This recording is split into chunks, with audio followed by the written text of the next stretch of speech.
928-8822 or visit heartdrop.com. Extend your life with Extendovite. The opinions expressed on this radio station, its programs, and its website by the hosts, guests, and call-in listeners or chatters are solely the opinions of the original source who expressed them. They do not necessarily represent the opinions of Revolution Radio and FreedomSlips.com, its staff, or affiliates. You're listening to Revolution Radio, FreedomSlips.com, 100% listener-supported radio, and now we return you to your host.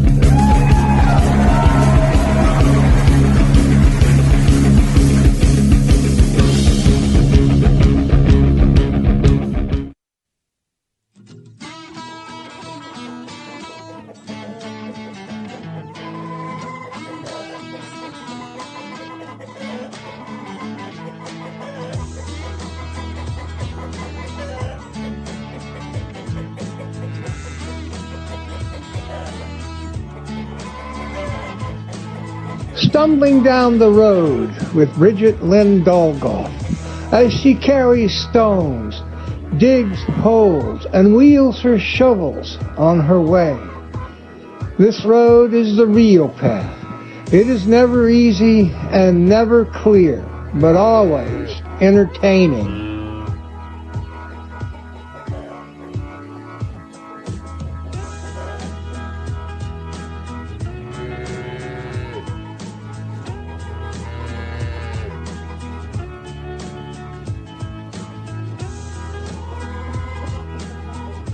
This journey has not been a seated event, as Bridgette walks, runs, stumbles, carries, digs, drags, laughs, fights, sings, prays, dances, kicks, screams, and oftentimes falls.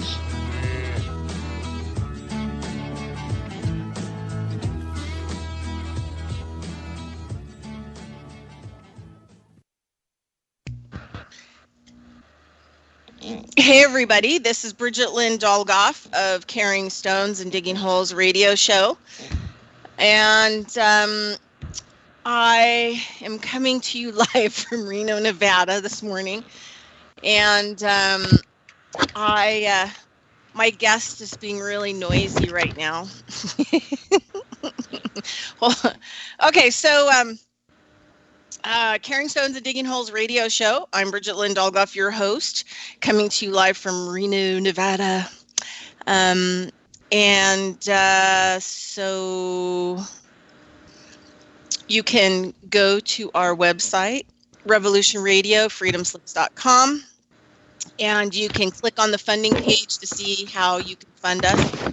All different kinds of ways to fund us. We are only listener supported, pretty much. We do have some advertising. I do have a little advertising banner for my healthcare, alternative, holistic healthcare for humans and animals and land. And I specialize in traditional osteopath, structural medicine.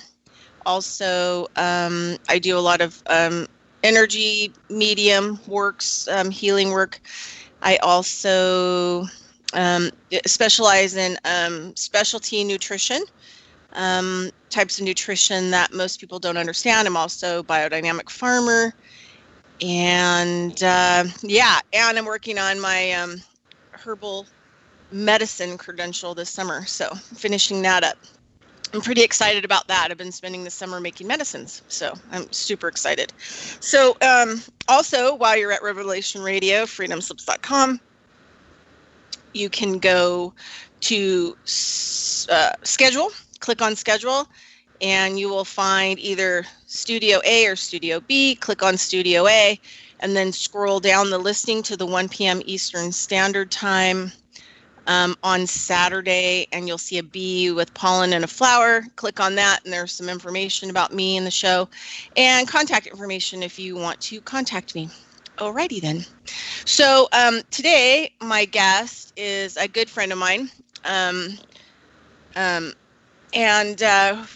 I just figured I'd have him on and we could just shoot the breeze, because we shoot the breeze a lot. So it's no different than probably our long lengthy phone calls. And so I have Mr. Gordon back on, Esau, and we're going to be probably starting the conversation kind of about environment. And so kind of when, Gord, are you there? I know you're there because I can hear you clicking around. Yeah, I'm here. I'm sorry for being so noisy.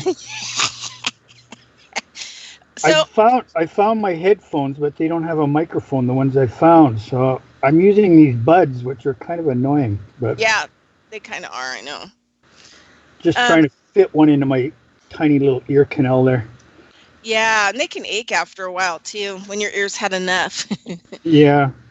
So I thought we'd probably start off on the conversation of environment because, I mean, number one, you were a logger who logged, some of the wild forests of British Columbia in your heyday. And but I wanted to talk about, like, just starting out is, I've been working on a lot of philosophies, in my land work, large scale restoration, and using, a lot of my biodynamics to do massive soil restorations and then plant restorations. What kind of seeds and plants, that help the water and the soil and obviously the insects and the birds and, all of those kinds of things, because we are responsible for all of those beings. We're co-creators here, and we have to start learning how to co-create the perfect environments for them. And once we do that, then they will sustain them. They'll take care of them and manage them. But first we have to like start, fixing stuff. And so I was having this, I don't know, I'm going to talk about it again. I've talked about it on a couple other shows, but it still is really, the whole idea has really still impacted me.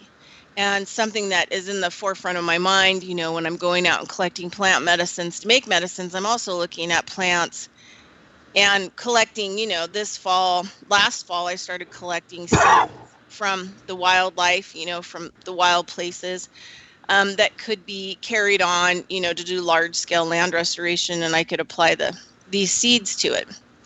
And so I kind of had this thing going on with some of the other people who are doing land restoration and about, specifically what's native to an area and specifically what's not native to an area. Meanwhile, last summer I was growing native seeds from India and also from native peoples in the United States and getting to know the seeds. And through that experience, I kind of evolved into this thinking in my mind, except for it wasn't something that a lot of the large scale land restoration people, want to embrace. And so it was, for me, a controversial subject on native, plants and native seeds and what can go where and why and all of this other stuff. But I started to think about, like, at one point in time, there was one landmass called Turtle Island, right? This is based on, native history. I mean, we could call it oral stories or storytelling or whatever else, but this is like fact of oral history. And so how could there be, unless it was created by man, right? So, a lot of the GMO, another thing that I see a lot in that's, going out into even the desert habitat is a lot of these heirloom grasses, or not heirloom grasses, but hybrid grasses, that people plant in their yards for desert activity. I mean, those grasses all seed, and the seeds are carried by the wind.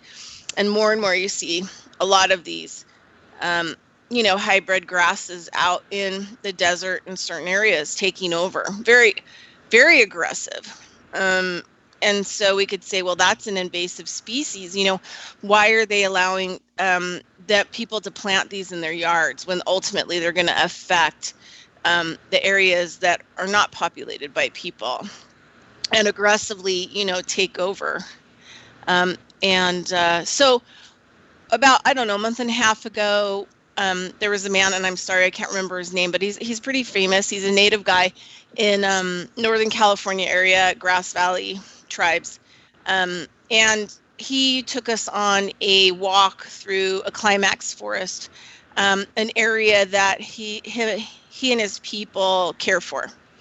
And I never really, I learned a lot of things, and I could understand a lot of terms. And after the walk through this area, this climax forest that they take care of, he's been doing large-scale land restoration, cultural land restoration for his lands and his areas. And he also is quite an amazing storyteller as well, oral history. So afterwards, I got to talk to him because there were some statements that he made on this trail in this climax forest that was incredibly magnificent. I mean, there was like mist coming off the water. It was all inclusive and enclosed, and it was 100% sustainable. It didn't need anyone or anything.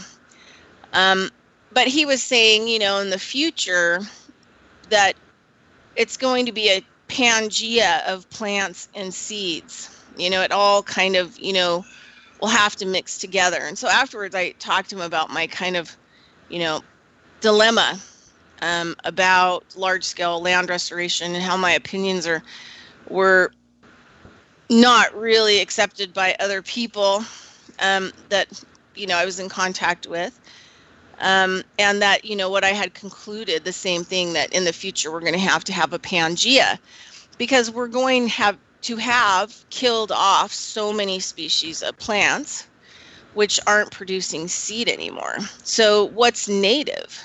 And one of the things he said about the climax forest is that when an area is hit, say by a fire or whatever else, happens to it, it will end up attracting a lot of different kinds of plants to it, maybe even what we would consider, invasive species, right, into it, because it's replacing something that it can't get to heal itself.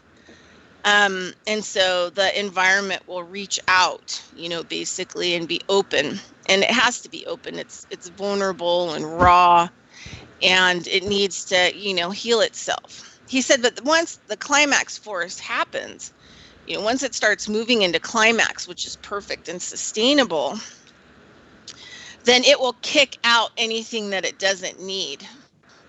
It will get rid of it. It will eradicate it in some way, shape, or form, right? And then it creates like a boundary around itself. So it was really helpful to have that conversation because it really changed my mind. I mean, there are sorghums that I got to grow, which are considered grasses, and they look kind of like corn, actually. And some of the oldest corn were grass species. And, there's just certain plants that I've grown that I've really come to like and love and care about that could be, really good for traumatized areas, things that produce a lot of seeds, that grow really well, that are edible, for all different kinds of wildlife, edible in a good way. So I'm, really embracing kind of this Pangea. I mean, obviously, I would try to avoid, planting seeds that had, pretty aggressive, species in them. Doesn't mean that area can't, bring those to it at some point or another if they're in the vicinity. But I would, like him, think that we're going to need. So I go out and collect. I have people that send me seeds that come from all over. And I'm moving into this whole like a Pangea thing. Like, what can we use? I mean, need to come from India, or may need to come from China, or, in a good way. And we're talking native seeds. We're not talking hybrid seeds, and we're not talking GMO seeds. We're talking like the old ones. And at some point in time, evolved from Turtle Island, evolved from the one large landmass. So anyway, I just wanted to include that because I just really loved what Grayson, had to say when he took us through the climax forest, and kind of understanding what, we have like so much self-importance, like we have to go in and restore area. What if we just co-create and give the basics of what it needs, and let it, sink or swim kind of on its own instead of going in and radically changing it. And the other thing too is this last week, I was going, I was on a trail where I'm collecting plant medicines along the river, and I noticed a whole bunch of group of people with shovels.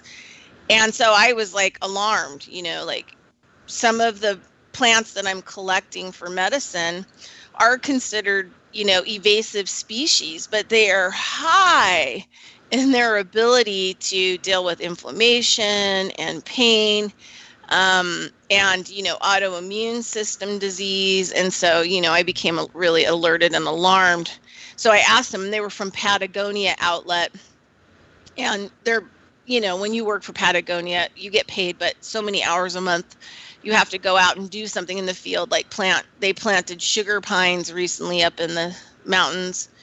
But they had shovels and they were on the river, and they were going after musk thistle, because, it's an invasive species or whatever else. Well, my question is like the opposite of, conquer and divide, get rid of it because it doesn't belong here, to why has that area actually attracted it? What's necessary that plant is going to give that area, and that maybe it knows better than I know. So kind of trying to learn to take a different approach to looking at soil and plants and seeds. And this year I'm going to collect a whole bunch of seeds that I've been doing medicine with. And I'm hoping to get out there and collect flowers too, because I'm definitely collecting mullein flowers this year. I'm definitely collecting teasel flowers. The teasel plant is just an amazing plant. It was a plant I didn't even notice before, and now I see it everywhere, and I'm just, blown away by it. So I can't wait to actually create a flower remedy from the teasel flower, which can heal brokenness, right? The flower remedy goes into the person and spiritually, energetically, emotionally starts to work with the person's brokenness so that they can heal the brokenness. So anyway, so that's kind of like my blurb to start off with. So any thoughts there, Gord, or do you have anything that you been thinking about, like yourself with your environment? Because he's in Canuck land, so he's in Canada. And so he has a different environment that I have. I have desert, he has beautiful forest. Well, we still got some of it left here, that's for sure. It's interesting because Vancouver Island, which every native person I've met from there, they state it is what's left of Lemuria. And I'm not sure how many people out there know that, but it's out there now. It is part of what's left of Lemuria. And and that's where my logging career began, was on the west coast of Vancouver Island, right? And I'm embarrassed to say in some respects, because I remember seeing old growth cedar trees that were 18 feet wide across the stump that we were pulling out of the forest. Spruce trees nearly as large as well, and the lesser species, and they're not really lesser other than they don't tend to grow that big, like hemlock and even a few Douglas fir. Douglas fir can get quite big as well. On the southern end of the valley that feeds into where I live, it crosses over into the United States, and there's an old growth forest there that's shared by both sides of the border. And in there you can go and you'll see spruce trees and fir trees and cedar trees that they were sizable trees when the first European explorers first came here. And they're still there. So it's really, really a unique treat to go there. It's about an hour and a half drive from my home, but well worth it. And you can go down there and just walk through these forests and really see what it used to look like. And it's a rarity. It's sadly a rarity that we've got these kinds of forests. There are areas on Vancouver Island that have been preserved. Pardon my stumbling there. Macmillan Bodell, which was one of the major logging companies on the coast here in the past. They donated these trees to set up a park, and it's between, pretty close to where Port Alberni is. So it's on the road over to pass into Port Alberni. And a lot of people, tourists, will drive by and they'll see these big, magnificent trees, but they're all hollow. Their core is rotted out, long since gone, and they're just the shells. So the cambium layer and out, which would be roughly about maybe 10 to 15 inches on the bigger ones, and that's the shell that these trees are left with. They're still running the juices between the crown and the roots, but for all intents and purposes, they're very vulnerable. So it doesn't take much of a storm to come up. And Vancouver Island is sort of the buffer for the interior parts of the province for the coastal weather. So, and I lived right out on the outer coast of Vancouver Island for a good part of my early life, and I can tell you, man, those winds, they blow. Like you get some very serious windstorms out there, and.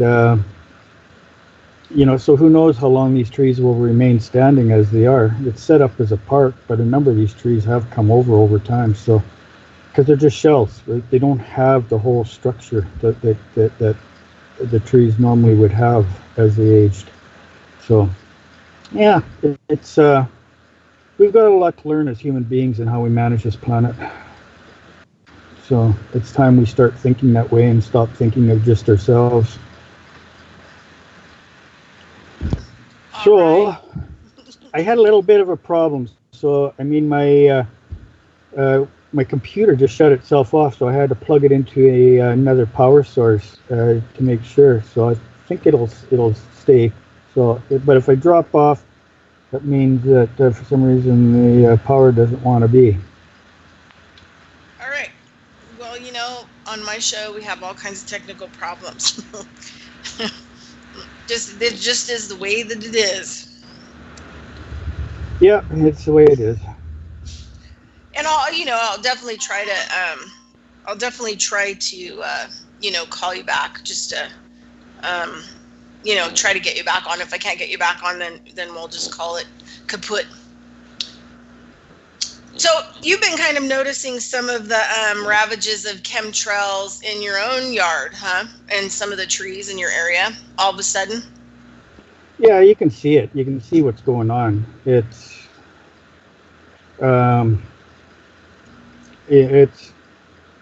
I can't say we have trees that are just falling over en masse because of it, but you can see the effects of it. We're still in we're in that zone where it's not really prominent yet what's going on.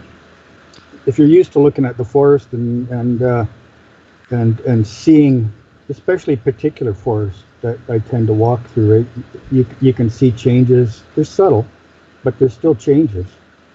I mean, it's nothing that's like instant that comes on. It's a gradual process. And that's where a lot of people, they get numb to the whole process. So they read in a newspaper report that a lot of old growth forests are beginning to die off or something like that. But they go out, and where they normally go, there are parks that are built around these forests, and they don't really see it. So they don't really understand just, what the effect is and all of that. And they don't get a second thought when they see the logging trucks coming out loaded with the trees heading for the mill. And people need homes. We're still stuck in this attitude of stick homes, so we mill the logs accordingly for 2x4s, 2x6s, and other dimensions so that homes can be built. And in my town here, Chilliwack, in western British Columbia of Canada, which is close to the outer western coast, including Vancouver Island, there's been some real housing booms here lately. Like, we've had a real expansion of populace. So, and to me, it's a bit concerning because the environment here gets more stress on it as this goes on. And we do have some wonderful forest trails. We've got the river, Chilliwack River, runs through. It's just on the outer skirts of where I live. And there's some really fantastic forests in through there, and some fantastic wildlife. And I like going there. It's interesting when you can see a pair of eagles and a pair of I'm trying to. Sorry, my brain dead here. It'll come to me. Just hang on. My brain is getting soft. But we have birds, big birds, nesting birds, and they're quarreling with each other because they want that high canopy, those big secure branches that hold up in the winds. They want to build their nests up in there, and so you get to watch nesting eagles, ravens. That's the other bird, and I really like the ravens. They're like a crow on steroids, but they're very unique birds, and they're very sacred with the native peoples here, as are the eagles. And I witnessed over a week ago, there was a pair of eagles and a pair of ravens, and they were tussling in the sky. And I watched it for quite a while. I'm thinking, okay, like, which one is the aggressor and which one is the defender? Because they both have their nests, and this is an area where, beautiful river, beautiful trails, right? Some of them cut right through the forest, and beautiful trees everywhere. So I mean, there's lots of trees around for them to nest in. So what are they tussling over? And maybe one was trying to get at the other's nestlings, or something like that. I didn't get a chance to see it all in its totality, but there you got nature struggling for homes in the trees where they feel safe, and and beautiful birds, very beautiful birds. I told Bridgette this story. This goes back several months, but I was out and I noticed these birds, the eagles, and I was trying to get pictures of them, and there was one way up in a tree from me, and I was trying to scroll up the tree to get a good angle and get a photo, and I couldn't find it in my viewfinder on my camera, and then the eagle took off, and I thought, oh, nonsense here, I've lost my opportunity to get a picture of this guy. What he did was he was watching my struggles, and he went he did a U-turn, went over the river, U-turned back, and he came and selected a tree that was right in perfect line where I could use my camera and get a picture of him. So what I take from that, other than the huge gratitude for this beautiful bird that gave me that opportunity, but what I take from that is these guys are really intelligent. They understand. When they watch us in their territory, they understand us probably better than we understand ourselves. And I can't help but believe that these guys are every bit as telepathic as we possibly can be. Well, I think everything's telepathic, but we're not. Even the trees. But we're not. Well, we have the capability to dial in if we're so tuned. It's not like it's across the board. Most people are that these parts of the brains are kind of calcified, so it doesn't really work so good. But I think, and this is my own perspective, Bridgette. So I kind of think that if you're really spiritually dialed in, these abilities can come to us. And whether it's select or whether it's across the board, I'm not one to judge those kinds of things. I just go with the flow of what comes and how it works for myself.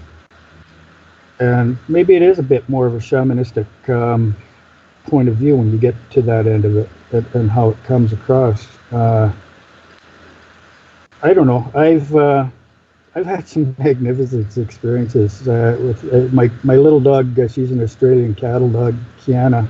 And she's my loving hiking partner when I go up into these areas, and I've had some very unique experiences. Just her and I out in the woods, nobody else around.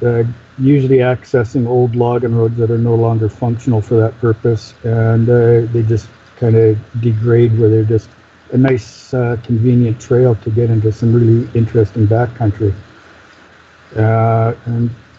And I've had some really fantastic experiences, just utilizing these old roads and just not being afraid to go out. I'll go in, round trip will be well over 30 kilometers in a lot of cases, and I'm trying to remember the math connecting kilometers to miles, but can't really do the math now. But it's equatable, right? A mile is a longer distance than a kilometer, so 30 kilometers would be maybe 20 miles, just a rough guess. And I see things and experience things the average person wouldn't. Maybe it's just because my mind is wide open for whatever when I go there. Yep, I have the same experiences, just drumbling out in the desert looking at the plants. I've had some really intense experience with plants. But I think it's because they know that I want to save them. Do you know what I mean? I want to save them so we can keep them going. And I think that they kind of pick up on that, you know? Like, yeah, get to know me, collect my seeds, make my medicine, put me some other places, right? Johnny Appleseed me. So all the native populations where in this province where I'm blessed to live, they all know that how closely tied they are to nature. That's how they're raised. Does that mean that economically they have the advantage of traditional land having forests that they can go and selectively take trees out for the market? A lot of them do. And it's not for me to judge that, because they're trying to survive in an economy that changed their lifestyle. So, it's not mine to judge. And it's the same with people. Humans need shelter. They need sustenance. They need lots of things. And sometimes it takes the sacrifice of these beautiful trees to accompany that. So, where do you draw the line? It's, if it's walking that road, the red road, you're become very empathic, very sensitive to all kinds of things. You become very, what's the word I'm looking for? Your body is very sensitive. A lot of times I'll be out in the forest and my spider senses just start tingling like crazy, and I feel like it's like a communicative thing with the trees. It's almost like they're sensing my soul as I'm walking through them. Yeah. Did you listen to that interview I did with that guy Valerie last week, or Valete, the Russian guy? Yeah, I did. Yeah. Did you listen to the whole thing? I don't think I got to catch the whole thing. He talks about how they're creating this technology that does that, but it can create it massively for everybody. So whether you're living in a house or you're outside or you're in a forest, that it enhances the human, like you said, spidey senses, and taps people in. Immediately. He talked about how he has this technology in his swimming pool at his house, and that, you go into it and it's like in the swimming pool, like you can access the vibration, of even the universe and everything else. And so you're part of the whole thing, and you're picking it all up, right? And you're operating in that system. So kind of like, going into the forest like you're talking about as well. But this is accessible everywhere. They can even put it in your house to kind of change the whole thing so you're connected while you're in your house too. Oh, I'm vibrating right now as we're talking about it. Yeah, no, that's what happened to me on the show with him last week. My whole body was like for like 3 or 4 days after. What's really interesting, Bridgette, is the University of British Columbia, a professor for the forestry department there, recently released a paper, and then she disappeared. I've been trying to get a hold of her directly, and I contacted the university recently. They kind of made it like it was kind of a non-thing. But what was the article about? It was about that. She basically was stating in her article that we can go into a forest and we can talk to the trees and the trees will respond to us. And I thought, wow, this is academia saying this? Because that's really taboo. Well, Lenny and I always talk about this book. It's a book that was written quite a while ago. It was called The Secret Lives of Plants. And there was the guy who developed and used the lie detector test. Yeah, I remember seeing excerpts from Yeah, that. he would attach it to the plants in his lab, his office, and he would study them. And he would do things like he would threaten them, start yelling at them, and they wouldn't respond because they'd know that he was like testing them. But then if he got really mad, then you'd hear the machine going because they'd know that he was really mad, and they would be responding to that. They knew that he was upset, or they had all these different responses. And then sometimes they would just be dead silent if you were pretending. They just didn't even respond to you. But yeah, no, I think like I was thinking about after I left that Patagonia thing, and there's all these people from Patagonia with all these like shovels, walking into that little trail, and all those plants are probably like, oh my God, they have weapons. Yeah, no doubt. Weapons. please help us, Creator. Me. Yeah, I know. It's I think I would like to see this. Like, I go back to the stories of Anastasia when she was first burgeoning her teachings into the school systems in Russia. I think it was just a small portion, of Russia where she was located to. But just that kind of education and teaching children the absolute value of these trees, that if we continue on the path we're on, they're just going to be ancient stories that we tell our children. They're not going to be something that we can take them out and have them experience that. And even just to go out and experience it from a shamanic point of view, where literally, when you go in there and you open your mind to just how sentient these beings are, and they recognize that, and their energies, it's like an energy flow as you slowly walk through, and you're picking your way, because the understory, the plants that are on the understory are equally of value, every one of them, right? So when I go out, I'm careful where I walk, I'm careful where I step. I usually try to find worn game trails that I can walk on, and in some cases I'm utilizing old logging roads. I mean, the forest is slowly trying to reclaim that land too, but it's slower because of how the land has been carved. The topsoil is not there. They've graveled it over, that kind of thing. So it doesn't just happen overnight. It takes a lot of trees shedding branches that fall to the ground and decay into that gravel that they placed, and soil starts to reestablish. It's a long process for a forest to reclaim. But you've got trees that are several hundred years old in some cases, these big old growth trees, and so it's not like it can't be done. It's just a matter of being patient. They don't work on our timeline; they work on their timeline. Yeah. And just because we were greedy and went in there, took a bunch of these trees out and left these big gaps, it doesn't mean that they're not going to come back in and fill it. They work very diligently towards that goal of reestablishing the forests that once were. And I think personally, I would love to see it in schools, where that professor from UBC could come and teach these kids from a very young age on just how important what's out there is. Because there could come a time where the earth has just emptied itself of all tree beings, because they may just say, screw it. People don't respect us. We're going to go to another planet, and we're left with desert, and that's all we got. Yeah, they'll go back to their own home, where they're from. Yeah, and a lot of them are.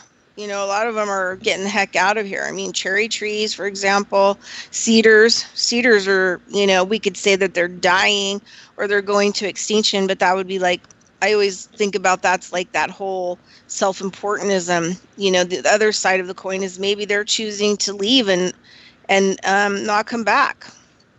Well, even on my own yard, Bridgette, I have a mini forest. How lucky is that, huh? And I've got some pretty old Douglas firs. Excuse me, the voice is trying to leave me here. And these guys, they're not super old, but you know what? They're well established within the last is they're starting to discolor. The foliage is starting to discolor, and I know that the pollution is probably a big part of it, but I think it has a lot more to do with the aerial spray programs that the governments are doing. I can't help but think that's really the problem that's going on here. And I'm looking at this, and I mean, there's several of these fir trees, and they're varying age. There are a couple that are quite big, and my earbuds keep trying to fall out. So excuse me for a minute. Can you hear me? Okay. Yes, I can hear you great. All right, my ear is rejecting these buds. So I'm looking at this now, and I'm thinking, where they're located, like it's going to be really difficult to remove these trees if I have to. But they might be a threat. I mean, there's buildings down the embankment. They're on an embankment between my property and what would be part of the city's park property. There's a senior center directly below me, which would be vulnerable. I mean, if these trees in a heavy wind and they start to lose their structure above the root system, where we're, you know, what we would call a stump if you were to cut them down, you know, that can get very rubbery. If the proper nutrients aren't reaching that area, the cambium layer, all of that, it's all dependent, and the core has to support that cambium layer till that cambium layer can expand and grow enough and become thick enough to become a supporting factor in itself. And this stuff doesn't happen overnight. These trees, it takes time. So I'm guessing some of these trees are probably in the age of about 70 years old, 60 to 70 years old. A mature Douglas fir can be 300-400 years old, if not more. Yellow cedars, you get into an area where yellow cedars grow, and these trees grow very massive, and you can have trees that are in the thousands of years old and still healthy as a young tree would be, assuming the environment and how the environment is their, it's like their territory, their city, all these trees that are self-supporting of each other. Just because it's not an even species forest, which is not really the healthiest way to be. You want that diversity of trees in there, because it's becomes then a living community of trees to a greater depth, if you will. And you know, so I cycle back now and I look at my small little grove of trees here, which I love dearly. I just love going out in those trees, and I'll go out there and I'll just snuggle right in with them and talk with them and visit with them. And when I do that, it's not like they're talking back, but the energy level rises as you do that. The energy level rises to where you're just like tingling all over. You know, so tell me those trees are not communicating to me. I mean, people out there listening may think that's just crazy, but before you judge, go out and try it for yourself. Hopefully you've got a forest similarly that you can go out and relate to and enjoy. And once you establish that, it's hard to turn that off, because I don't know about other people out there. I'm pretty sure they're the same mind, Bridgette. I thrive on that kind of thing. I like when you can go out and make that kind of connection. I thrive on it. And I remember once I went with a friend of mine into this area. It's a seasonal thing in a lot of forested areas around here. We get there's a couple of species of mushrooms that really they're pickable and they're edible, and we're getting into the early fall seasons. And I went with this person, and we went way up into, and went through fresh regrowth of timber and got up into an area where there was some old growth. And he was looking for his mushrooms, but I recognized some things that were going on in this forest. I could see a lot of the younger trees had fallen over. They died. They hadn't gotten to that size of where they can sustain themselves more readily against the assaults of the carbons that we put into the air, all these things, the chemtrails, all that stuff. I mean, they're being assaulted primarily through the air by so many different things that are toxic to the trees. And I noticed all these young trees were dying off and falling over. I could look up into the canopy and I could see what was going on. And I came across this cluster of old growth trees, and I looked up into them, and they were speaking to me. I know, and it's crazy sounding, I know that, but they were definitely speaking to me. And I went from one, I think there was 5 in total, and I went from one to the other, and I wrapped my arms around these trees. By the time I was done, my legs could not support my weight. My legs were vibrating, the tingly. I couldn't hold myself up, and my face was drenched in tears from the stories those trees were telling me. Now, how can you not say that these are not sentient beings? How can you not say that they deserve our respect and our love? Yeah, no, seriously. I had this crazy, because, I would rather sleep outside. If I could, find a place to be and just set up a tent or my van, like completely out in nature, that didn't cost me a whole lot, that's where I would prefer to sleep every night, would be outside. And I tramp along, whatever forest we have here, the Sierra Nevadas, which is it's way more deserty than, where you guys have. And you guys have huge trees up there. I've been to British Columbia several times. But like my stories are kind of like when I've always loved nature, especially rivers have always been like one of my big things. And when I went back to school for biodynamics, it was the soil.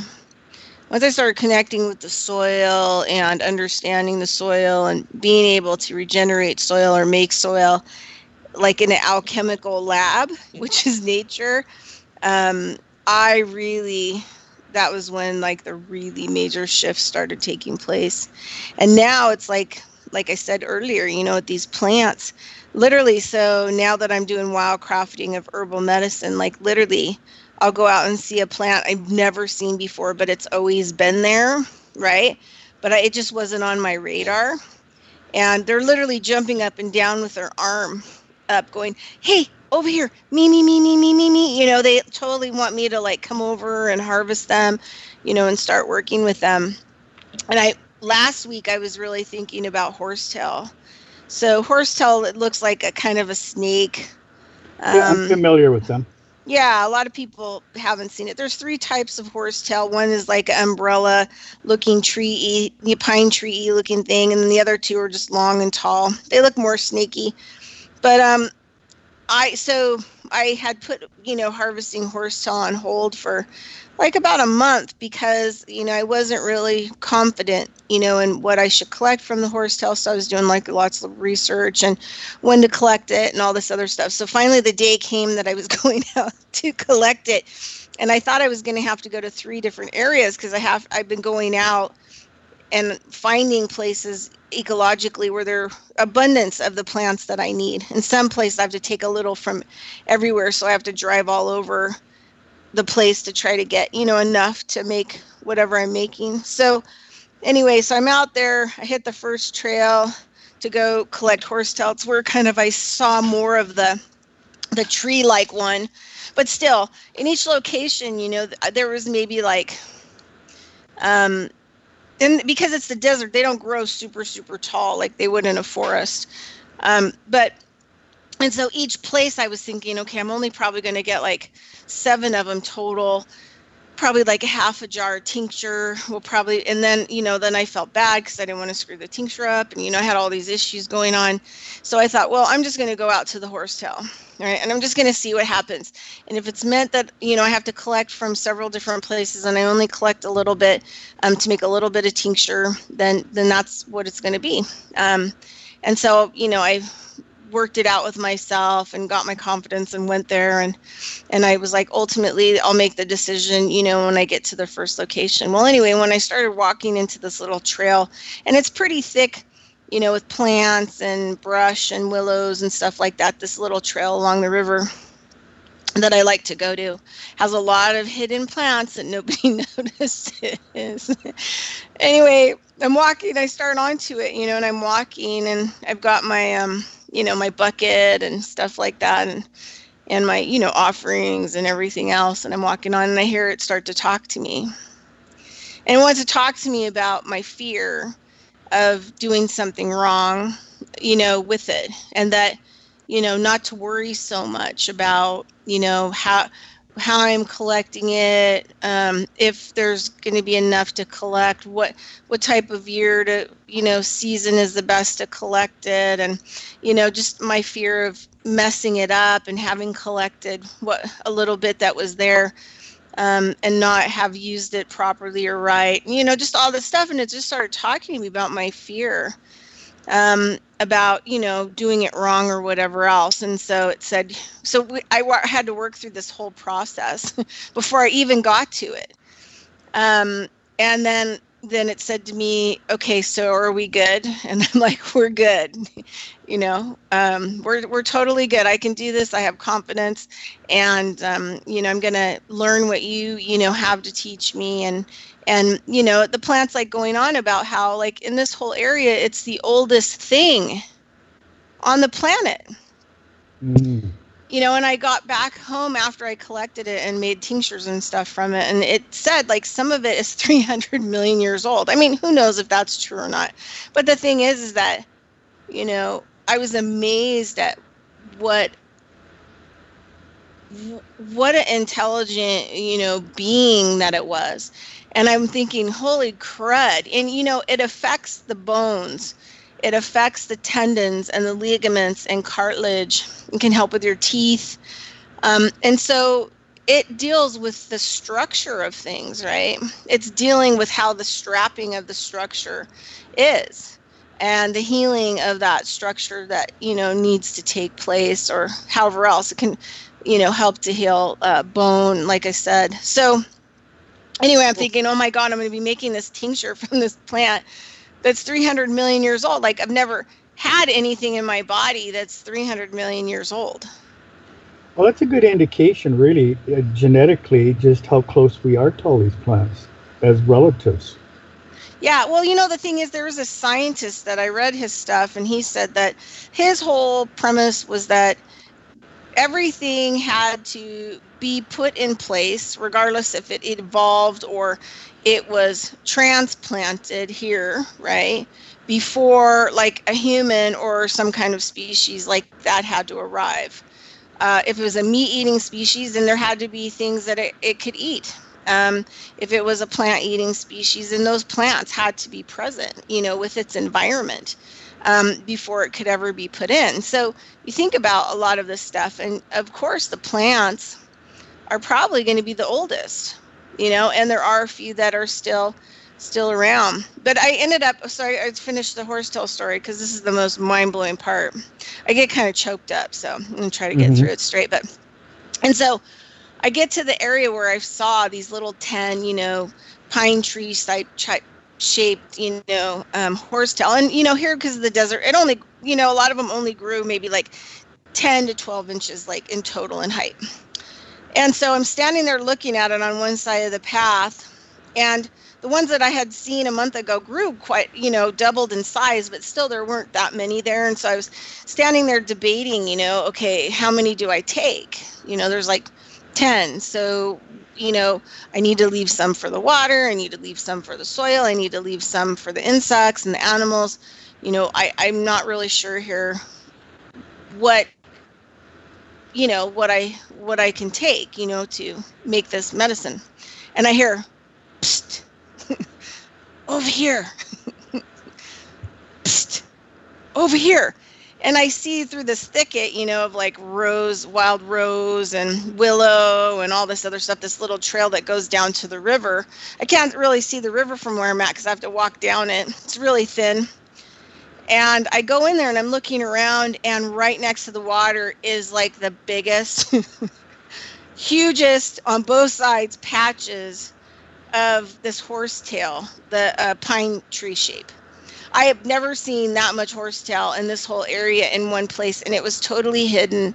and totally concealed by nature.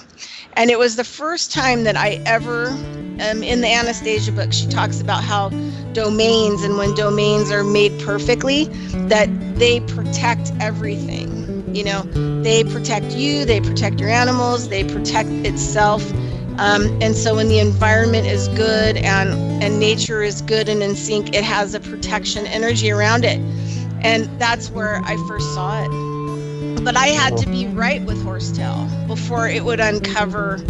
I mean, there was so much of the kind of horsetail that I needed to harvest there. I literally was stunned. I mean, I probably stood there for like 10 minutes, just totally stunned. And then, you know, when I was leaving it, it said, "Don't tell anybody." And I said, heck no, it was a lot of work for me to get here. I'm not going to tell anybody where you're at, you know, because I also, if I'm still here when it comes through and harvest again next year, right?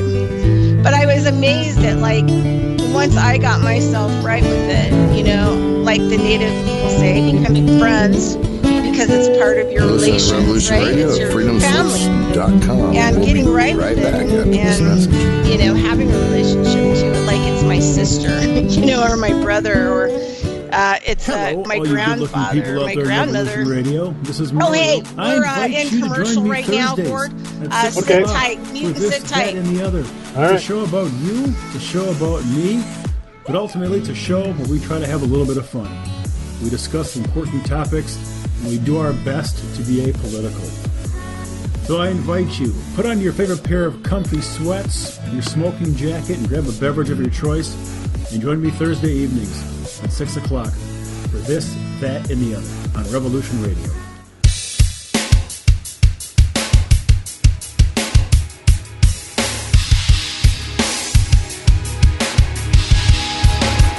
Enter into a world unseen on Raven Star's Witching Hour. You will encounter eclectic topics from the realm of spirit brought into our matrix of truth. With your host, the Solaris Blue Raven. Solaris will bring you an array of unique guests covering topics from ghostly spirits to amazing anomalies, covert technology, UFOs, and shadowy global events. And that's right here at Revolution Radio, freedomslips.com, Saturdays, midnight till 2 a.m. Eastern Time. Revolution Radio, where information never sleeps. Let the magic rise.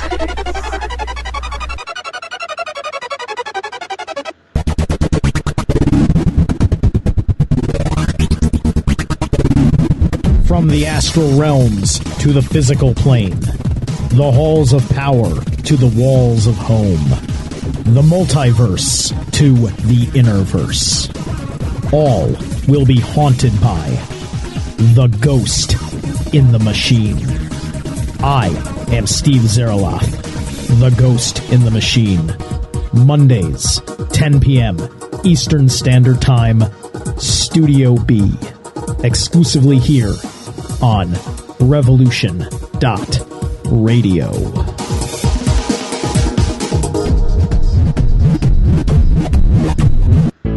Extendivite really works. Just listen to what some people have to say.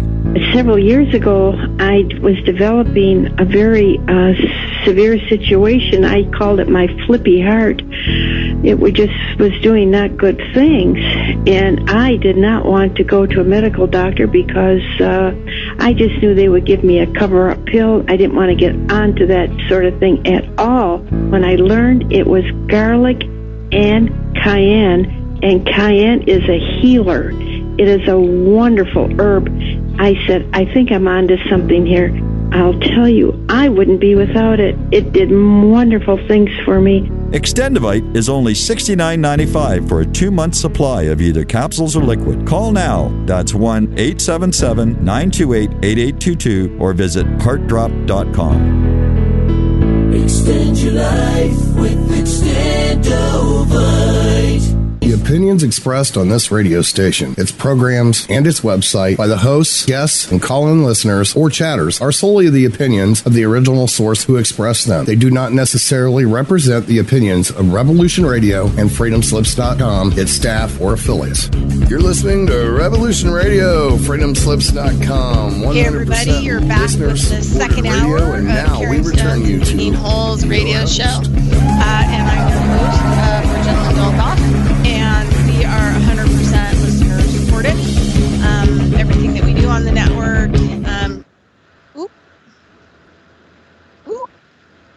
Okay, I think it's over now. Okay, we're good. All right, so anyway, we're back to the second hour of Carrying Stones and Digging Holes radio show on Saturdays, 1 p.m. Eastern Standard Time. You can go to Revolution Radio, freedomslips.com, and click on schedule, click on Studio A, scroll down to 1 p.m. Eastern Standard Time, see the B, click on the B, and there is information about me, the show, and contact information. While you're there, you can check out the funding page. We also have advertising. And all different kinds of ways that you can actually help us stay on air. All right, so today my guest from the first hour and now into the second hour is a good friend of mine, Gordon, and he is on talking about British Columbia, trees, environment, and some of his experiences. And we finished up the last hour talking about horsetail. And I was going to see if also, too, for those listeners who are listening today who haven't listened to the past shows that I've done with Gord, he's my personal resident expert on Bigfoot. I was wondering when that was going to be brought up. Yeah. So have you had any big feet stories in a while? Anything going on? I I'm tingling right now as you're mentioning that topic, right? So I got a feeling that, and I don't want to sound heady on any of this, but I got a feeling that the families that I've met related to the Bigfoot in this region are well aware where I live. They're well aware of who I am, and they know my heart better than I know my heart. And they're with me. There's times like the river trails around here, they're quite well populated, but I've had opportunities to go use these trails when it's very, how can I say it? I get that lucky little blanket of time where the guys riding their bikes aren't there. There's virtually nobody there. I'll run into the odd singular person like myself just out there. I take my best pal Kiana, little Australian cattle dog, and she just lifted her eyes when I mentioned her name to check what I was after. And she's sleeping down by my feet here. Anyway, what I'm getting to is I can go out into these forests when it's quiet and when it's not heavily occupied by other people, and even areas that are popular for hiking. It's very shamanistic because I can relate. I've even gone into some of the forests around here, and I can hear conversations, and my energy is just like spiking. The energy that's going through my body is just spiking, and I realize it's almost like stepping back in time, and I can hear the ancestors. I can hear the women down by the river. And you can hear them preparing foods and doing their chores, and I can sense the ancient native populations going about their day. How does that work? And I'm in amongst all these trees, and I can't help but the trees are like the keepers of the memories of those times in the ancient past, and they're like a link. So when you go in there with the right frame of mind, it becomes like time doesn't matter at all. It's like you transpire all levels of time, and it's just is. Everything just is. And I have no explanation how that happens. I have no way of saying. All I can tell is these are things that happen. And it sounds batty, but when I'm there and I'm experiencing it, it feels absolutely right. Well, that's one of the things that Anastasia also talked about in her books. You know, the Dolomites, which are these megalithic chambers. Yeah, I and remember that. Yeah. The ancient people didn't die, you know, through a heaven experience, that they actually basically let their bodies die and they transferred their consciousness into these Dolomites. So when certain people touch them in certain frames of, you know, being, they can get all the download of the information from long periods of time. And also, remember that David Icke interview where he was in Australia? Cracked me up because the grandmother that was sitting there kept smudging him to death, right? She was just working that, you know, smudge on her lap, and she was just smudging him to death. But he was, you know, talking to him. But one of the stories she told was this beautiful story about how the, you know, ancient grandmothers, they would project their consciousness into, you know, when their bodies were in the process of dying, that they would, you know, project their consciousness or their soul or spirit or whatever else into the trees so that they could continue to watch over, you know, their families, you know, in the long run. And she said only in their story, you know, only the grandmothers would allow their legs to be cut off so that they could watch over and shelter their families in the trees. I just always thought it was such a great, I don't know where it's at on David Icke, but on one of his channels he has it. It's pretty amazing. Yeah, it's pretty amazing. Yeah, I just love it. But I think there's something to be said about it, that, you know, ancient people projected their selves long term into things on the planet, whether it's rocks or trees or water, maybe even, so that information could still stay here, right? Could still be accessed to some degree. Anyway, that's just kind of my thought, but go ahead. Yeah, it's funny that you opened that door, because that's the door I was going to open too. And it's like that when I go out there. It's all these beings are communicating. They know what's in my heart, and it's hard to explain that to anybody who's not experienced it, but it's truth. And when you go out there and you open your soul to be receptive to the energies of all these beings, and it's not just the trees, the big trees. I mean, yeah, they get your attention because they're right there, but it's all the little things that go with these trees. It's like, and I think I told you that story a ways back when I was, I'd hiked into this very peaceful, very tranquil area in by this river, small river, and I'd gotten up to where the bar was, and I got to a point where it was very difficult to go past unless you wanted to get really wet and really cold, because that water is all snow melt. So it's not, you can get, I think that you would get hypothermia if you were in there too long. But and I'm sitting on this rock, and it's a nice sunny day, and I'm just kind of laying back, and it had a nice slope, so I could just kind of lay back, and I sensed something watching me. And I don't know, for all of you who possibly have gone out into the forest, and it's not like a frightful feeling, it's just that sense of there's somebody else there. And I'm looking around, I'm trying to think, and I'm thinking, you know, maybe a deer or a bear is starting to want to come down and water itself there, but I don't see anything like that. And then it's like this little voice goes, no, over here. And I look down by my arm, which is resting on this rock, and there, right beside my arm, is a little jumping spider. Now these guys, their eyes sit on little pedestals, so their eyes can kind of move around quite a bit. And I'm looking at this little guy, and he's studying. Like he is telepathically looking right into my brain, and he's studying me. And I'm looking at him, and I thought, okay. So I tapped my arm, like I'm inviting him to come up on my arm. So he's sort of close to where my elbow is at this point. So he goes down more towards the wrist, which is closer to his level, and he gives me one more very studious look. He's trying to make sure I'm not going to do him harm. And then he trusts me.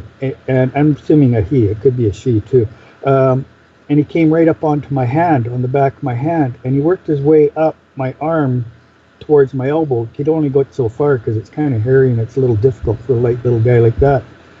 And these guys, they use their back legs like hands. It's like hand signals, they can just rotate them around, and that's how they communicate amongst themselves. And this guy starts doing that. He brings them around, and he's telling me a very long story, and I have no way of interpreting what he's trying to say. All I tried to do was to commit it to memory. I focused 100% on him and work at committing what he was communicating to me to memory. And eventually he came to the end, and he looked at me in the eyes again, and he departed.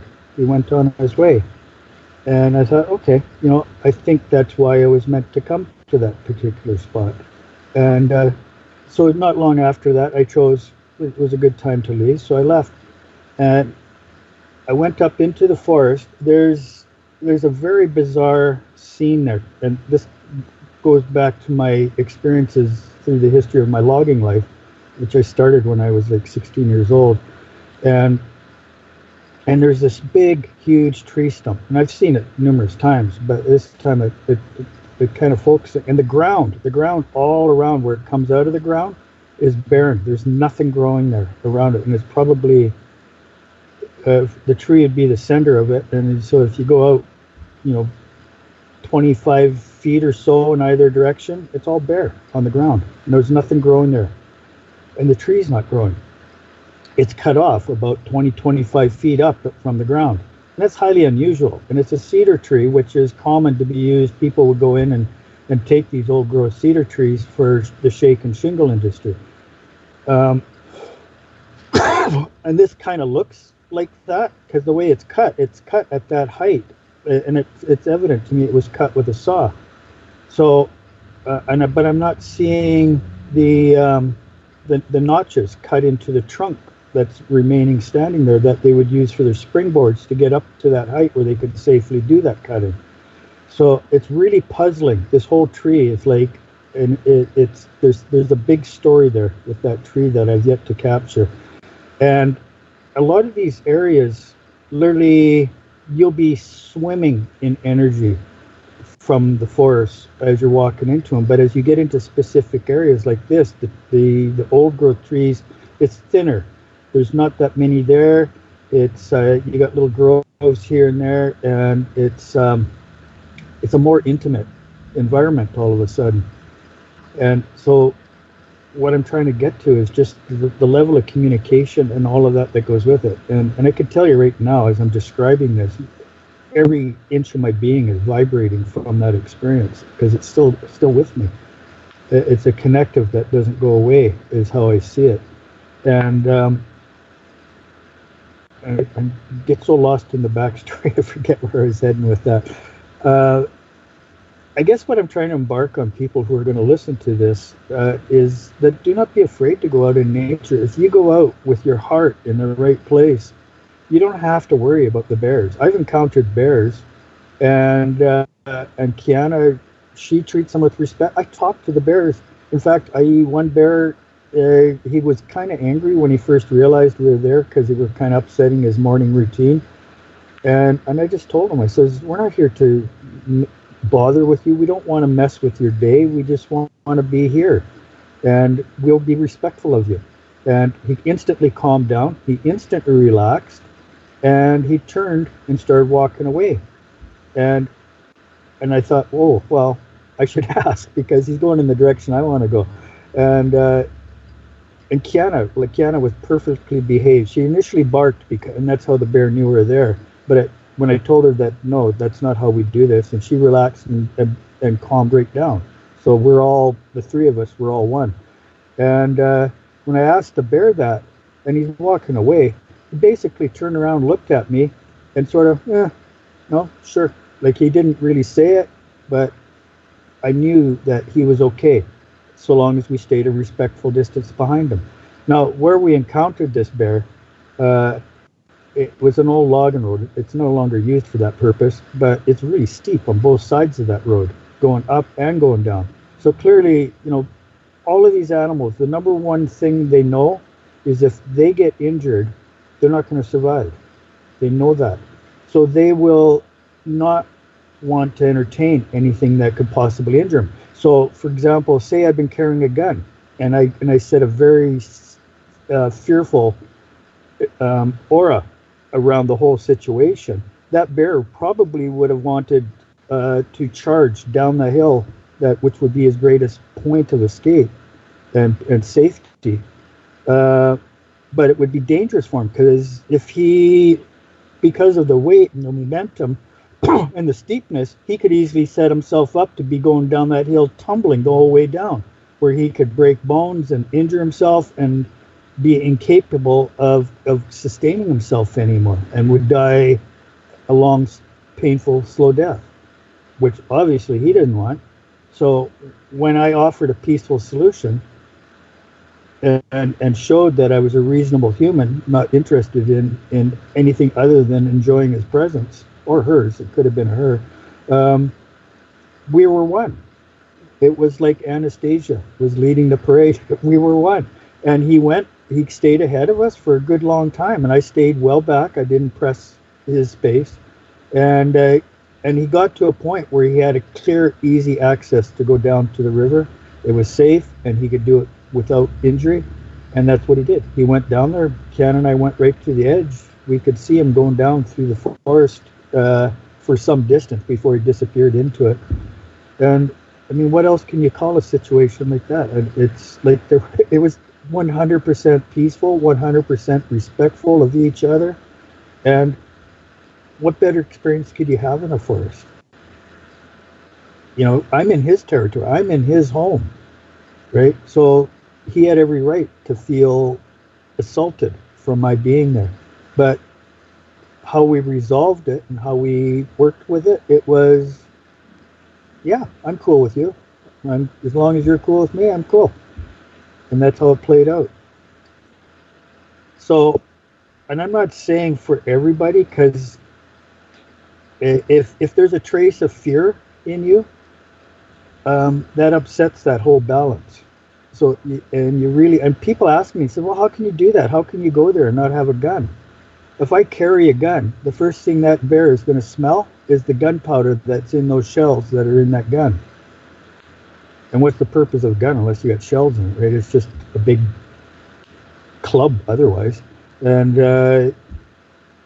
so that becomes a big divide, because they know historically people come in there, they all hunt a bear because bear meat can be good. They smoke it, a lot of people. I don't know. I don't participate in that. I have no interest in killing anything.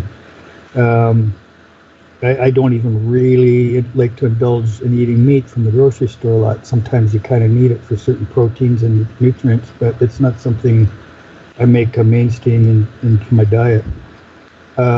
Consciously, I don't feel comfortable with it, but what is. So anyway, deviating. So the bear, these animals know that when you go out there. I've gone to places where in logging, going down, it's always old logging roads that you're on, right? And some of them are maintained as just regular roads for people to access waterways and whatnot.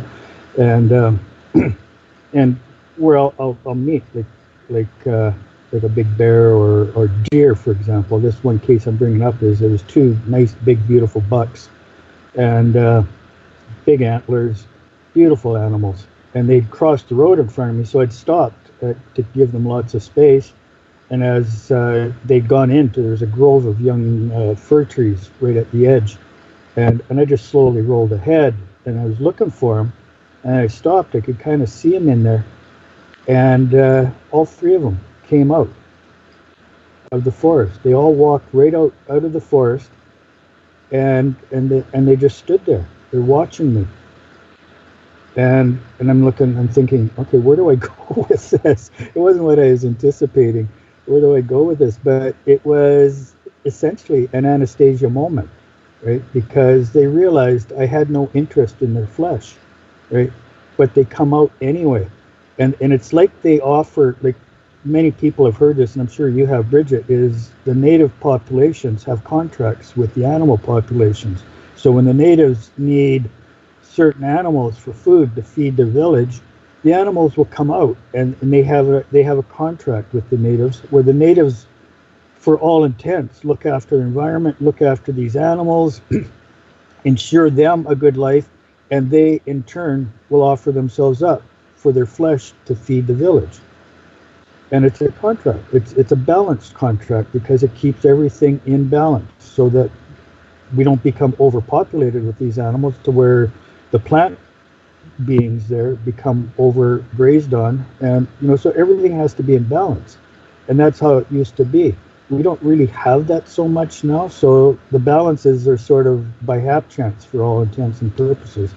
And it's a lot of what I experience. I end up in these areas that they've been logged.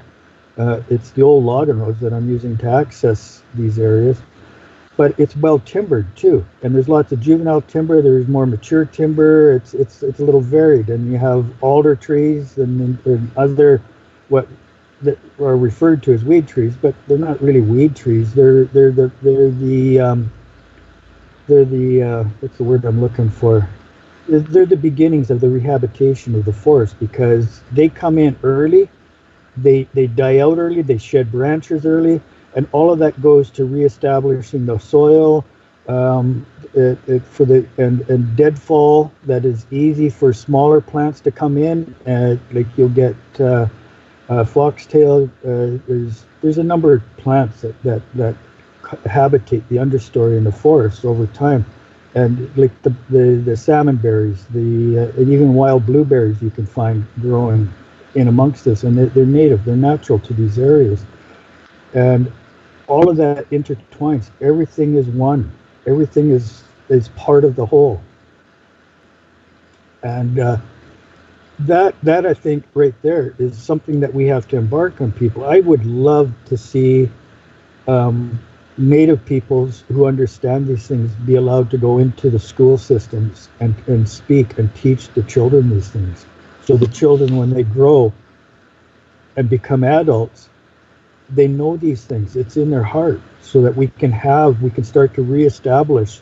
We can get away from the asphalt and the concrete and the overpopulating of structures on the land, to where we leave smaller footprints, where we leave more sustainable footprints and become more attached to the overall ambience of the forests, of nature.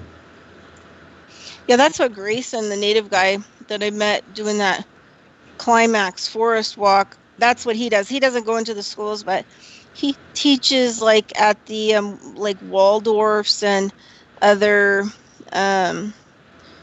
kind of restorative organizations for nature. And he tells stories, and he teaches the kids things about the plants and the different medicines and the insects, and kind of, helps to connect it all. Yeah, no doubt. It's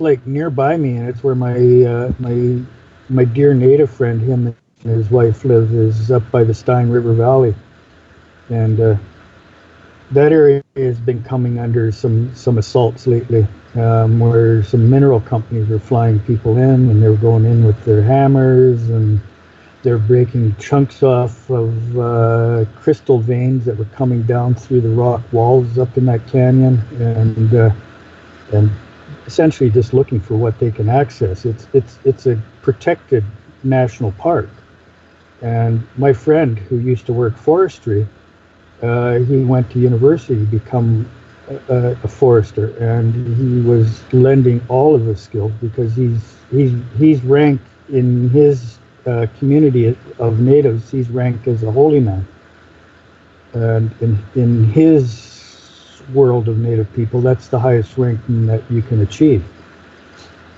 So the way he spelled it, he goes shaman, medicine man, holy man. And I know it differs in different bands, but it might be more to environment than to other things. I really don't know, because I haven't studied that aspect in any depth.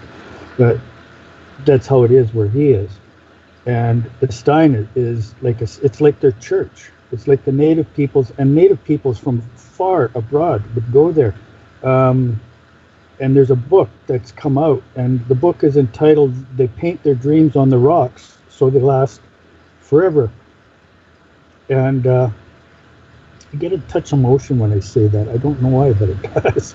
And that's what it's all about, right? So as the young people age and they get to a certain point, and it's not everything's done in one fell. Like, these people will go in, and what they experience. So when they go in and they sleep naked on the ground in there, and then what it does is it shocks their bodies into a deep dream state, and they have these dreams.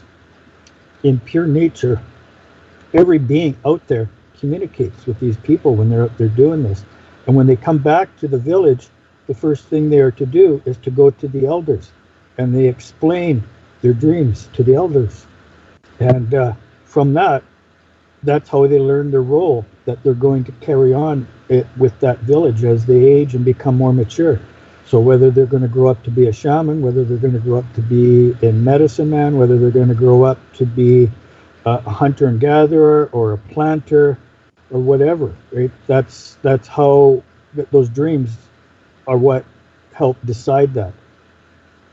And that's why they paint that, or the book is written that they paint their dreams on the rocks so they last forever. So that's how this all intertwines and grows. So I haven't had the privilege of going up in there. Recently, he said it's a pretty treacherous area to get into, and he says there's caves there that literally go right down into inner earth. There's numerous caves up in there. There's a number of things up there, and it's an incredibly spiritual place. He's gone up there. Women in particular are attracted to go there, and they'll go up in there by themselves. There's nothing governing. I think you have to register that you're going to go up there. So then when you don't return, they know that there's something wrong, so they can go in and see if you need rescuing or whatever the case may be. And there's lots of caves up there too, as I mentioned earlier. And he's gone up there a number of times. Quite often he gets asked to bring supplies up because he's got horses, and he can load the horses with packs, so he can bring supplies up to aid the rescuers that are up there looking for these people. And he knows the river well enough so that he can walk the horses up through the river to get up there, which is, like, I've seen enough of it. That cannot be an easy thing to do. But this guy's he's there. He's really skilled in a lot of things. And he described it he's just there to bring supplies for the search party. And the one case he's telling me about, and he arrived at the campsite where the woman had her campsite. And the first thing he did after he got settled and had the horses looked after is he went to the campfire, and he starts poking at it, and he rolls over, and he puts his hand over it, and it's still hot. So he realizes that she can't be that far away. Why the rescuers didn't do that, it wasn't talked about. And it wasn't long after that, he said she came running through the campsite and went straight to the river. Now, this river is glacier fed, so it is like ice freaking cold.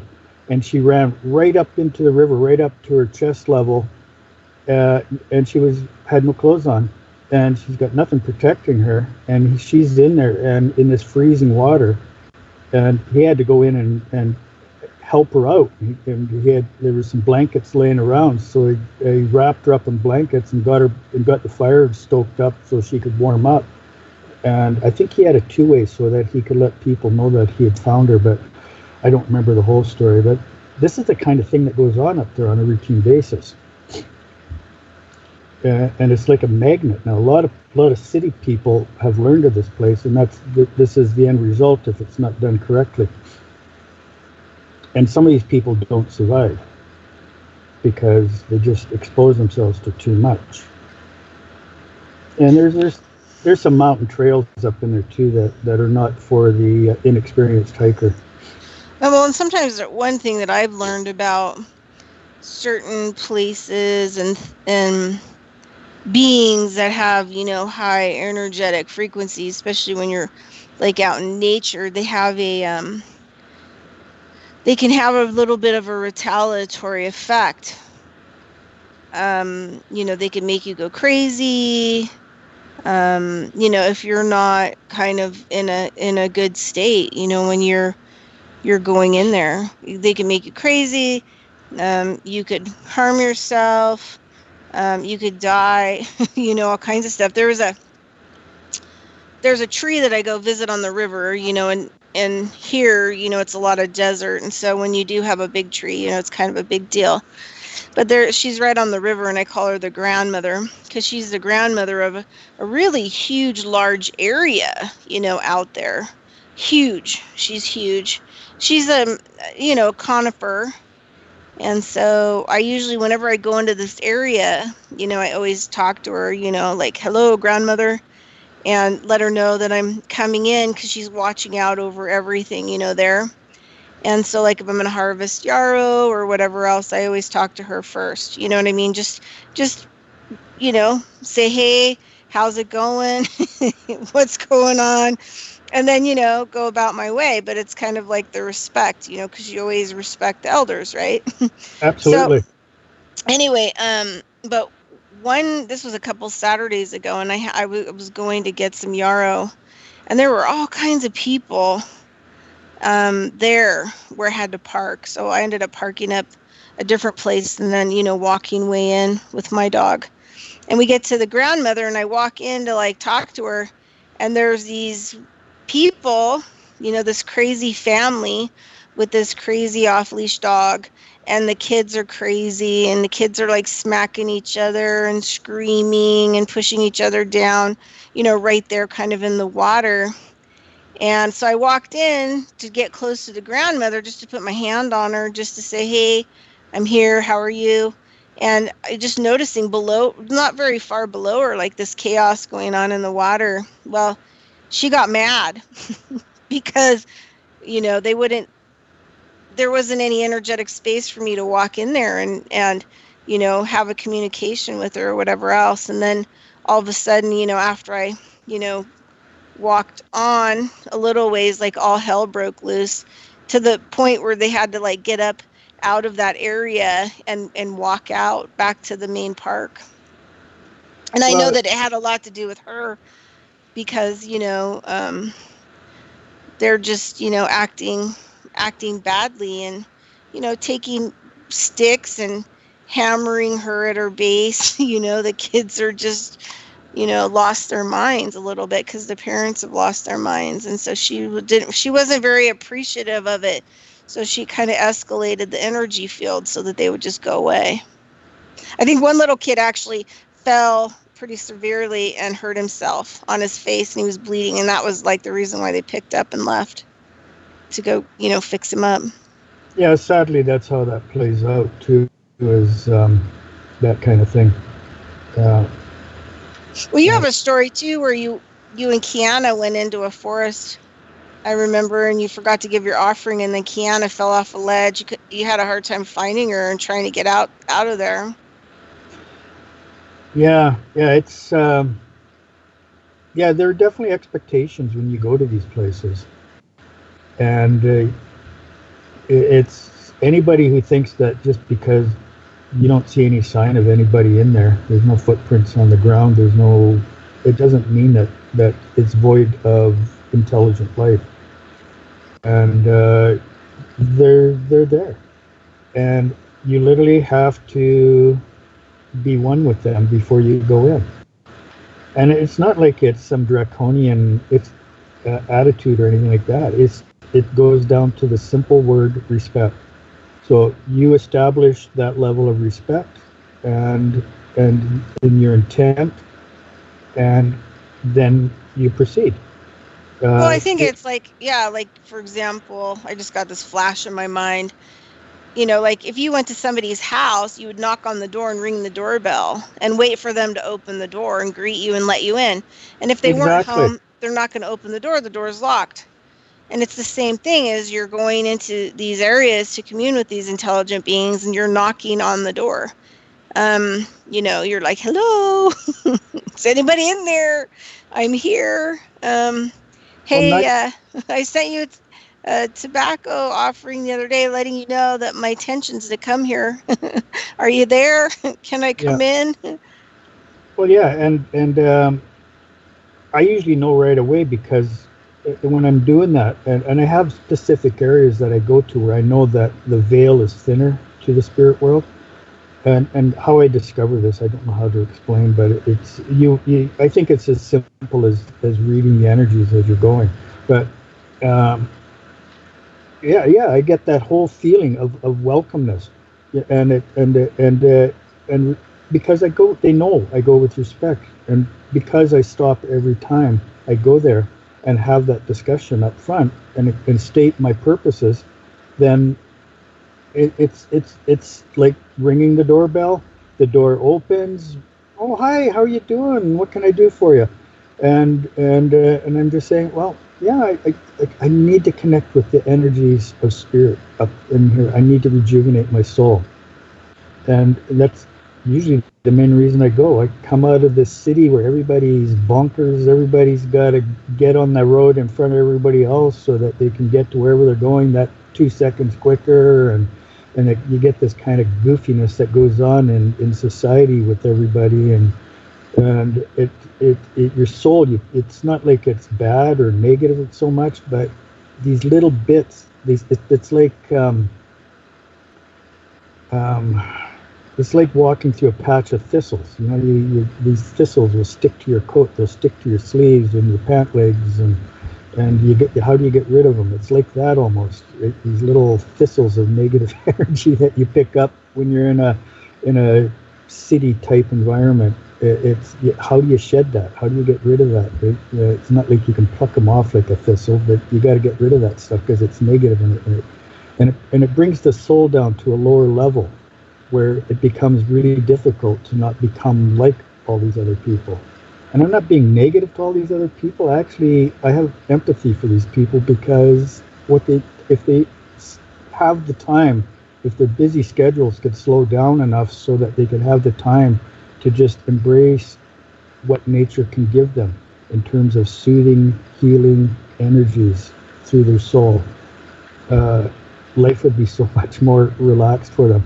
I would so love to be able to be part of classes going out into some of these areas, obviously in areas where the children could be themselves without having to worry about them stepping off a cliff face or something like that, you know. And by cliff face, sometimes it's like a 10-foot drop, maybe even not even close to that, but you know, injury could still result from a 2-foot drop. So, you know, it's all safe, right? And you could teach the children how to immerse and become one with nature. I think that's something that's really lacking in modern society. It doesn't matter whether you live in prairie country, mountain country, or a mix of both. It's the connecting. Even in prairie country, there's sacred areas, right? Even though it's all grassland, there's sacred areas that are there, and high energy areas.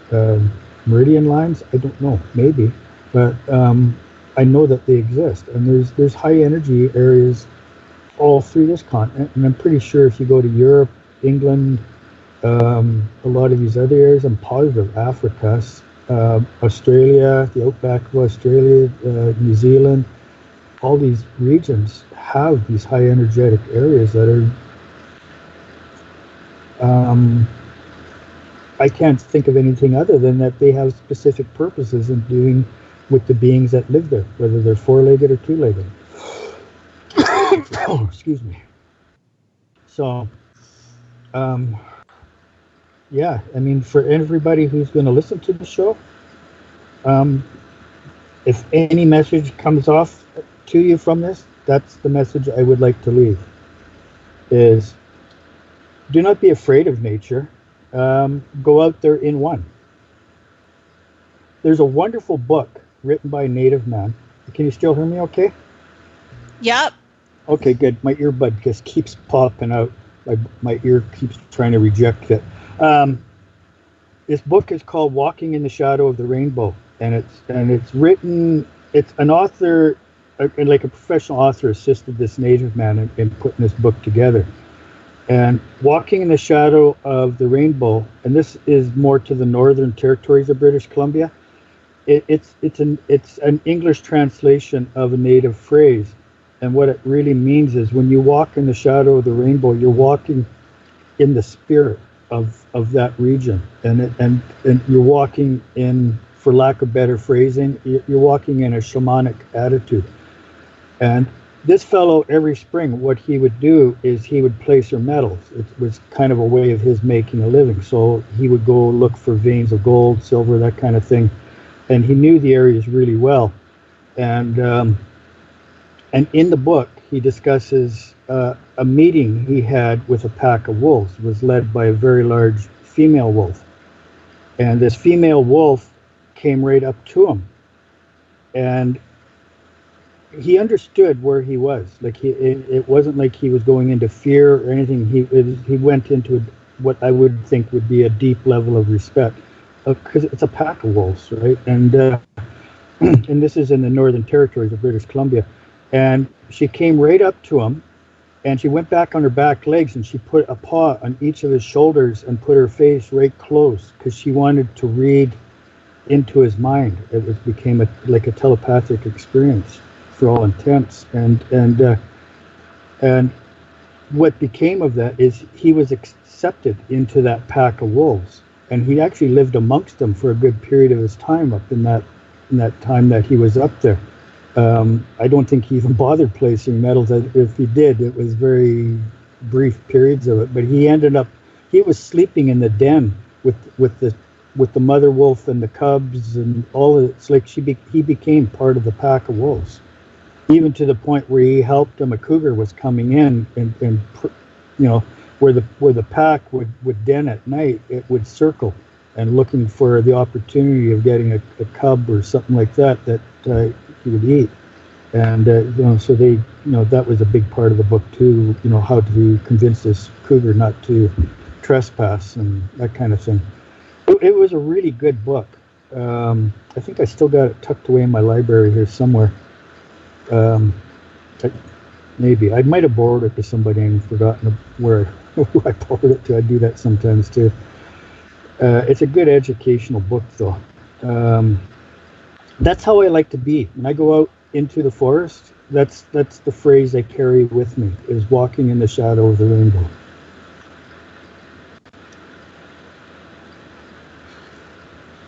And if there's nothing else that you can take from that, keep that in your heart, because your relationship to whatever you experience out in nature will enhance because of that, having that in your heart. Are you still there? Did I lose you? Hello? Is anybody there? Yep, I'm here. Oh, hey, okay. I was just looking at the time, so we have like about 11 minutes left, but it always goes by so fast. But I was thinking about a lot of the work that I did with Bobido, and he would say that the spirits are watching us. When I did 10 days of ceremony, and he did a 2-day workshop teaching on his understanding of things as well. And he did like a power like a computer version of all the things that he was working on and what he understood. But he allowed us to he was the Shoshone, and he would allow us to take pictures and videos of ceremonies and things like that. And I know that a lot of Native people, that's not something that they do, but he said that because we have to show people how to walk this way and how to live this way and how to have respect and what our responsibilities are. But almost in every photo that I ended up taking of the different kinds of things, at the ceremonies and stuff like that, which I had full permission to do. So there were always like these crazy spirits. You could see them. And then, there was this, on this one altar, there was this glass of water that came from up at this lake. This was in Sandpoint, because we were all there with Bobido to heal a lot of what had happened with the Nazi energy out of Coeur d'Alene and the white supremacy, because they both had held, big places there. I mean, in 1983, Coeur d'Alene had this huge white supremacist Ku Klux Klan parade right down, and it was on the news, nationwide. And Wow. so it was a very beautiful area, but it was very angry and had a lot of violence up into Sandpoint. So we went there and did, basically 10 days of work all over that area to try to release the energies of the murder and the violence and the hatred for nature and benefit of nature, basically, in those areas. So at one point there was this altar, and it had this water that came from this lake that these people came from to the ceremony, and so they put it on the altar along with Bobbito had these huge crystals and stuff like that. And I took a picture of the crystal altar, and in the glass of water it has this one like seafoam colored eye, and I totally was like, whoa. This was in 2014. So, it was a digital picture. So I showed Bobbito and I said, oh my God, look at that. He goes, yeah. He goes, I told you they're watching us. He goes, I told you they're all watching us. They have eyes, they have ears, they have consciousness, and they're watching us. They're watching you. What are you going to do next? How Absolutely. are you going to participate? How are you going to be?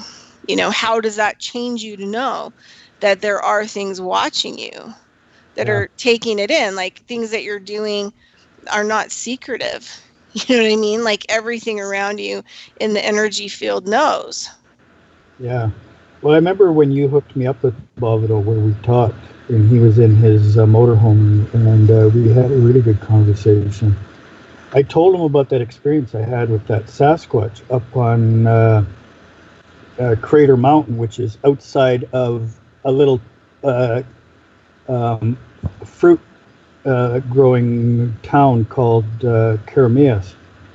And it's an ancient volcano is what it is. And in the night, I was sleeping with Kiana in a tent, and my two boys were close to the campfires that dwindled out, and they were sleeping under the stars. I slept with her in the tent because there's a lot of coyotes up there, and it's a way of protecting her.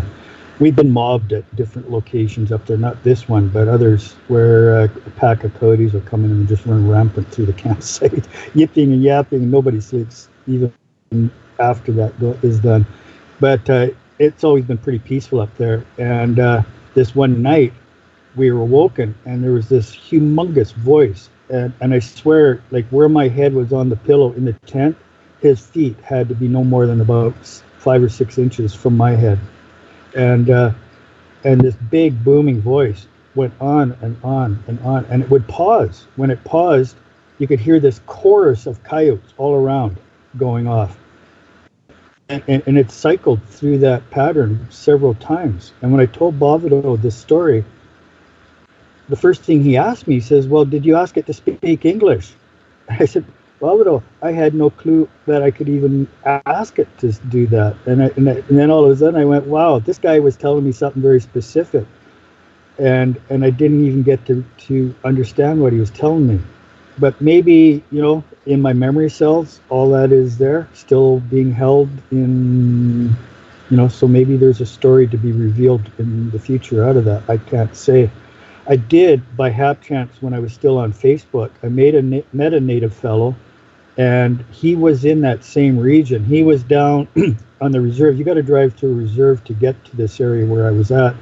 And he was in the reserve in a bus that had been converted to a camper with a friend of his. And he said that same Sasquatch came and banged on the roof. And the timeline that he gave me, it was the same night. It strikes me that it was probably went from where we were camping to his place and banged on the roof. And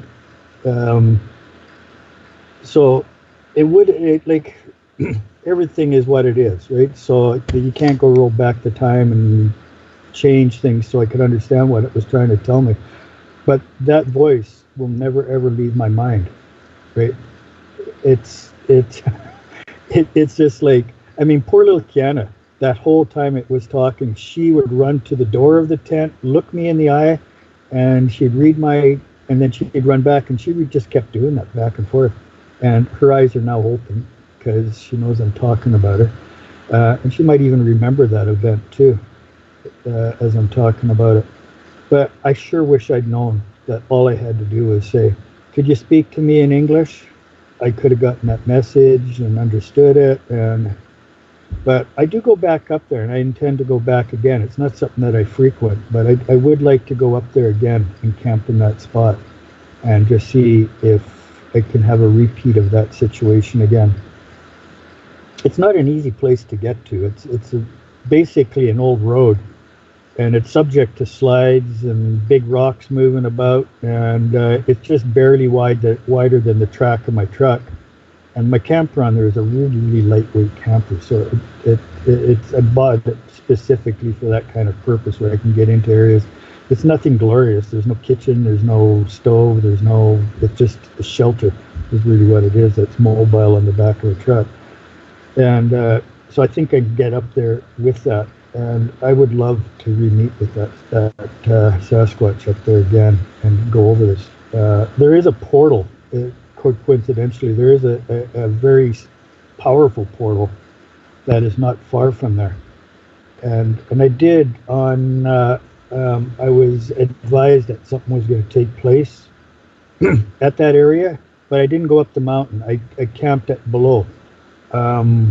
Oddly, the road, which is more of a wide trail than a road that goes up there, I did try to get up, and I kept encountering these big rocks that I had to get out and move out of the way on the road because I wouldn't clear them with my axles on the truck, which is a four-wheel drive. And I finally got to a rock that was way too big. But the interesting thing is, I thought that when I was moving the first rock out of the way, the word Sasquatch came through my mind. And I thought, well, isn't that strange? Right? So I looked around. There was no voice around, but nobody there. But it clearly said that it was basically telling me that I shouldn't go up there. Where I did end up going, and I ended up coming out empty as it was. But it's just funny how all these things kind of work, how they tie in together, and even that night, I think I spent 2 nights there in the campsite. It was different. It was definitely different. And I did go up. There's a ridge, and I did it in the daylight with Kiana. We went up this ridge because I wanted to get up onto the flat. There's a field up there, and we did. We made it to the field, but the whole way up, I would hear all these coyotes yipping and yapping on the way up, and I'd stop, and I'd sit down, and it would stop, and I'd look around. I see no sign, and I always look to Kiana when I see that, because she would hear it too. If I'm hearing it, she should hear it, but she wasn't hearing it. It was only I that was hearing it. And when we got up to the plain, and there was a lot of snow up there, and it was relatively flat, and the only tracks I could find were rabbit tracks. I couldn't find any coyote tracks, so there was no coyotes. Right? So what was I hearing? That's and I smile when I say this, because that's spirit. Spirit is kind of guiding you. Spirit is kind of working with you. And the why of all of that, if somebody listening wants to ask, I don't know how to answer that question. I really don't. But the way I take it is they are experiences, and I count them as profound experiences, and I don't forget them. I put them in my memory bank, and I keep them for a future time, because it's probably in a future time when it'll still around, and then I'll have the whole story. So I guess what I'm saying is, when you go up there and you're experiencing things that a lot of people would consider shamanic, don't get bent out of shape just because it doesn't conclude all on one fell swoop. Sometimes it takes months. It could take years even for it to conclude, because it's almost like the creator is planting seeds. They recognize what's in your heart. They recognize what's in your soul, and they plant seeds accordingly. And that's how I read it. I could be a little off on that. I don't know, but that's how I read it. Yeah. So we've had Gordon Esau on, and Gordon and I talk about this kind of stuff all the time, hours and hours and hours. And so it's been really great to have him on the show today. We have about 1 minute, and then we're going to be getting out of here, and the next show is going to be coming on. And you've been listening to Carrying Stones and Digging Holes radio show, Studio A, Revolution Radio, freedomslips.com, and 1 p.m. Eastern Standard Time to 3 p.m. Eastern Standard Time. And we've been talking about environment and all kinds of wonderful things. And so anyway, we will go ahead and see you next week. Thanks, Gord, for so much for coming on. Really appreciate it. Thank you for having me on. I really love doing these shows with you, Bridgette. Aw. All right, bye. Bye-bye, everybody.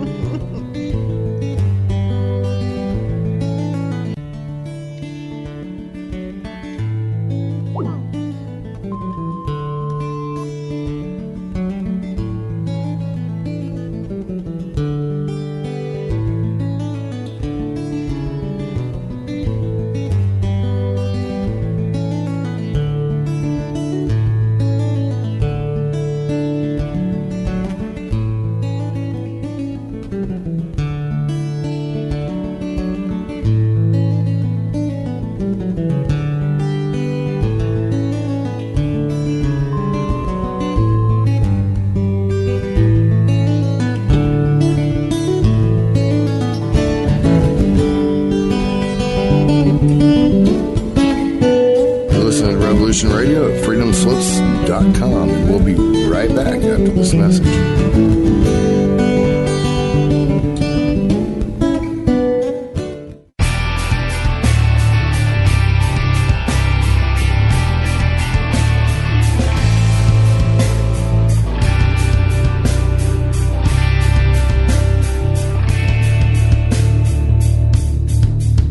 Welcome to Revolution Radio, where you, the listeners, are in charge. Here at Revolution Radio, we present 48 broadcast hours of news and information each and every day.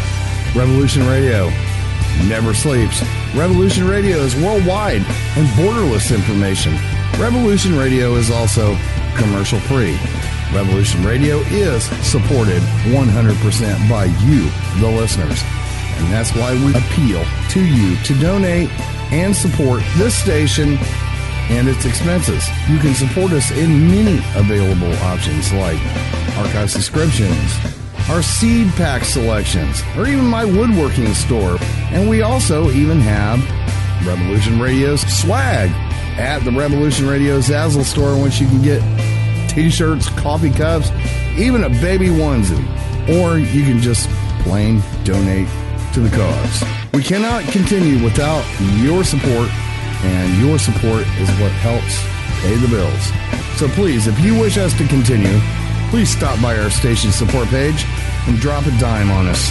Revolution Radio, where information never sleeps.